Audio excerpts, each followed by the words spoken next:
next person I'm going to call upon is Seema Malik.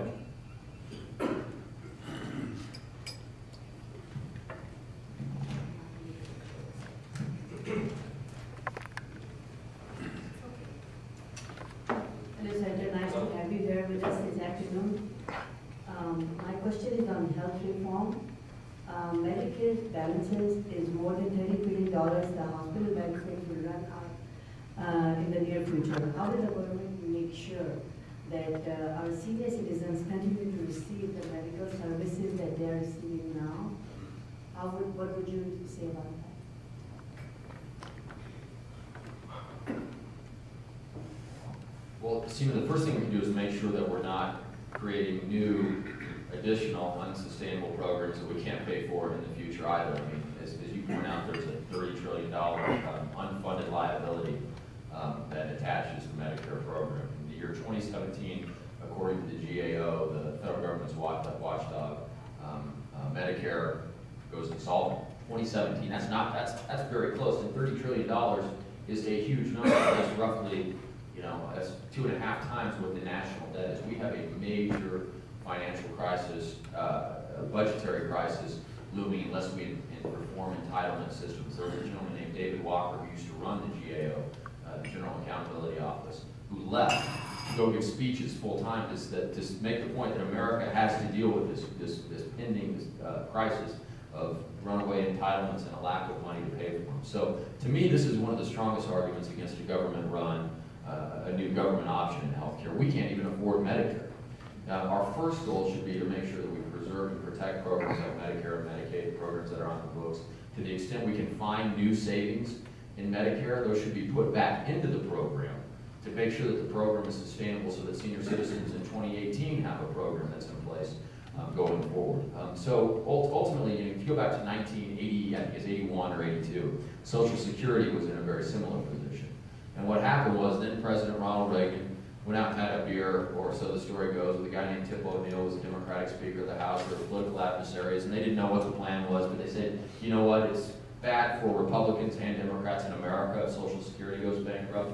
We need to figure something out. And so the two of them went to a guy named Alan Greenspan, and he pulled together a group of really smart people, and they sat down and they worked something out in Social Security. There was a bill that came through Congress that put it on a path towards solvency. We need to do the same thing on Medicare, and at some point down the road, again with social. We have amongst us an emerging entrepreneur in the state of Colorado, and he's the next one who will ask you a question. His name is Tariq Khan. I like the emerging entrepreneur though. Thank you for the compliment. Take it. Senator, I'm Tariq Khan. My question is regarding foreign investment. One of the other goals of Pakistani American Association of Colorado is that this organization or platform becomes such a vital force that tomorrow we will be able to transfer the torch to our young children, the first generation after the immigrants. We have a young man who is going to see you, and his name is Adil Khan, and I have to ask you, Adil Khan, he will ask you a question.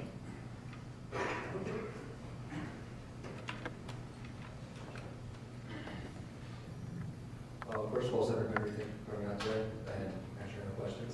My question is regarding higher education and federal funding. In 2007, I read something where they said that Colorado was rated 49 out of 50 in federal funding. And I was wondering what kind of steps would you take to increase federal funding to the state of Colorado if you were elected there?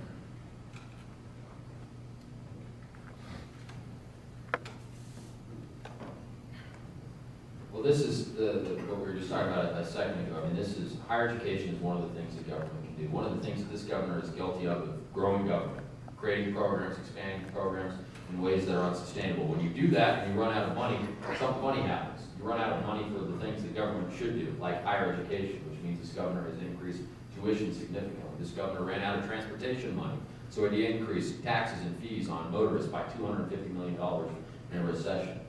It's important to say that because the cause of the higher education's tuition increases and lack of funding isn't that the state is broke, it's that we've spent our money on lots of other things instead of focused on the way and the places where it should be. And as I said at the outset, higher education is important. When I was growing up, my dad came from a very poor family in rural Alabama. And higher education was what allowed him to break through. He was a federal parole officer for 30 years, not a wealthy man, but made a good life for himself because he got a degree. And I never had a choice. My dad said, you will go to college from the time that I was 2 or 3 years old, beat it in my head. You will go to college. Well, if you can't afford to go to college, you're not going to college, no matter what your parents say. So we have a legitimate goal, interest as a state to making sure that young men and women can go to these institutions. So if I'm the governor, what I'm going to do is the economy rebounds and we start to recover more from a revenue perspective, rather than just growing government, rather than hiring 4,400 new state employees, rather than creating or expanding a bunch of programs. We're going to focus on things like transportation infrastructure, water infrastructure, and higher education, the areas that have really been cut most dramatically during the tough economic times, because it's important. We need to make sure we have strong, vibrant, world-class education systems. The last thing I'd say, though, is we also can't lose sight of the fact that these institutions need to run better and more efficiently. I mean, that's true of any government, and even as we talk about increasing funding, we need to make sure that we're getting a bang for our buck, that it's not being wasted on sort of frivolous things that are not real priorities. So and I think there are real efficiencies to be gained within the higher education system, and those two things I think go hand in hand. Here in the state of Colorado, just when Judge Richardson became governor of New Mexico, he went overseas to places like Japan and tried to get their investment over, in New Mexico. As governor, do you have any creative plans like that to improve the economy and the trade? Yes, future governor. The answer is yes. One of the governor of the state of Colorado he wears a lot of hats. One of them is he runs the state. He's the CEO of the state, but he or she is the marketer in chief. When Colorado businesses succeed, the entire state succeeds. When the economy is strong, folks are working. That means moms and dads are a little happier at home. That means that schools and other important programs are collecting more in the way of state revenue. It means that people are going out and shopping a little more, which means the local retailers are doing better. I mean, a strong economy is the first domino.